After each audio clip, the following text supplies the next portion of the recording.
Cam, I'll start with Newspoll.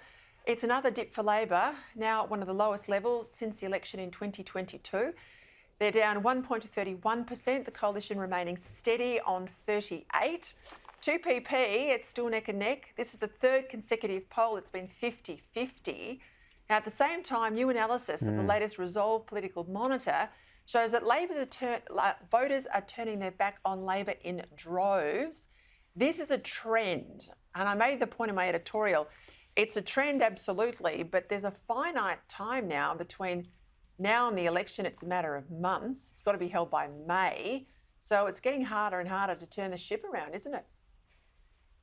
Yeah, these are not good numbers, Peter. And your viewers might be wondering, well, why is Labor's vote dropping but it's still at 50-50? A part of that is because the vote's not just going to the coalition, but it's going to the Greens as well. So when you filter all that through, it still comes out at 50-50. So that's why those primary numbers you've just showed are really important, Peter. But putting that to one side as well, it's those same issues of cost of living that are hurting Labor right across the board because it flows through everything. You've seen the focus on grocery prices today, but energy bills, housing as well. And I find it fascinating that after last week, where Labor spent so much time trying to get its housing bills through the Senate, saying we're fighting the Greens, we're fighting the coalition, they're the reason we can't get anything done, voters aren't really giving them any credit for even trying. You've seen another drop in these numbers today, and it goes to show that perhaps people are just not scared of the idea of a minority parliament anymore, and that's a dangerous sign for both parties, but particularly Labor, where there are more Labor-Greens contests. The Greens vote is potent amongst renters on this issue of housing, which is such, it cuts across all the different types of voters and demographics, ages, genders, the lot. So you're right, Peter, you look at those numbers, they're not good, and particularly when that vote tends to shift more towards the Greens for Labor, that is a real danger sign. And of course, Patrick, these are all the absolute base of the Labor voters that are feeling this pain. And something like housing, you know, let's say they go to a February election, you're not going to get enough rate cuts between now and February to make a difference. You're not going to be able to build a home by February. So there's little that people will see as tangible now between where we are today and where they are on voting day. Well, that's right. And look, Middle Australia is hurting. You're paying $600 a week for your rent. It's probably going to be $700 in 12 months' time. You're paying off these big mortgages where almost all of it is interest. You're not getting ahead, and people aren't even treating water terribly well. And I think part of the big problem is there's no blue sky in sight. It's not like this is going to get better, as you said, certainly in the next 6 months or 12 months. And a lot of the ambitious sort of rhetoric from the Albanese government doesn't actually stand up when you look at the stats closely.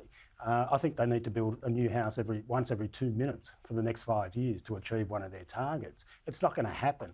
So there isn't anything sort of promising to make it feel any better. Yeah, I always used to say in opposition, be careful what you promise. Voters will remember you must be able to deliver. So when Tony Abbott used to say, I will stop the boats, Peta Credlin was behind him with her fingers crossed like this, saying a few Hail Marys, because we would have been very exposed if we couldn't have stopped the boat. So there's nowhere to hide.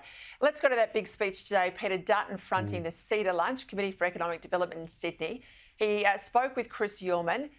This was interesting today, this speech, because he laid out a very clear strategy about his economic plan. There was not costings there, Cam. I'll get to that in a moment. But late this afternoon, I picked up a breaking report in the UK Financial Times. This was an event in New York. The White House climate policy advisor, John Podesta, he has announced the world's biggest banks are pledging their support for nuclear power. It's a move they hope, governments hope, industry hopes, will unlock finance for a new wave of power plants. Now, Dutton's critics, Labor, they want to say that you can't build nuclear here at scale because there's no one that wants to build nuclear. But that big news from Podesta, Cam, seems to look like things are going to change dramatically.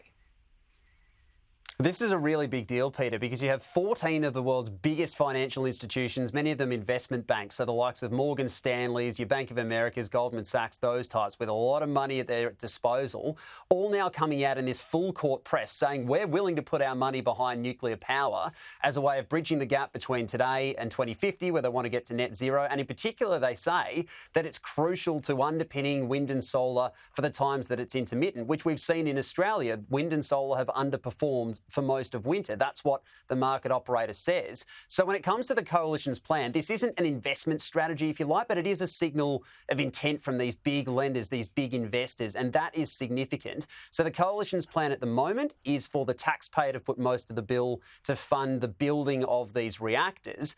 If these investors are serious, could that be a way to bring the financial cost down for the taxpayer, make the financial cost benefit, if you like, of nuclear a bit more attractive, and therefore make it a bit more palatable to those that might still be on the fence, might have some doubts about it? The political hurdles will still remain, regardless of whether there is a better financial backing for it. You look at things like overturning some of the state moratoriums, for example. There'll be work to do there. But this is a big indicator to the global market, Peter, that these big banks, these big investors are willing to back nuclear. And whether that's in Australia or overseas, it could be a game changer.